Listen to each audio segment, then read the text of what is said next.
तुकाराम महाराज म्हणतात की ज्याचे मन चित्त शुद्ध नाही त्याला सगळे जग कसे खोटे भासते.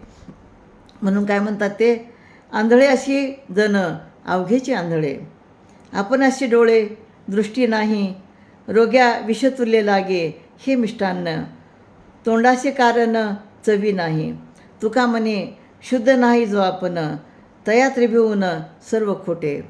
तर आंधळ्या माणसाला दृष्टी नसल्यामुळं त्याला सर्व जग कसं दिसत असतं, आंधळं दिसत असतं. म्हणजे त्याला काहीच दिसत नाही. आजारी माणसाच्या तोंडाला चव नसल्यामुळं चांगलं जेवणसुद्धा, सुग्रास भोजनसुद्धा त्याला विषासारखं वाटत असतं. आणि म्हणून तुकाराम महाराज म्हणतात, ज्याचे चित्त शुद्ध नाही, ज्याचं मन शुद्ध नाही, त्याला सारे त्रिभुवन खोटे भासते. आणि म्हणून तुम्ही तुमचं चित्त शुद्ध ठेवा, तुमचं मन शुद्ध ठेवा, तर तुम्हाला ईश्वराचे भेट होईल, ईश्वर तुम्हाला दर्शन देतील.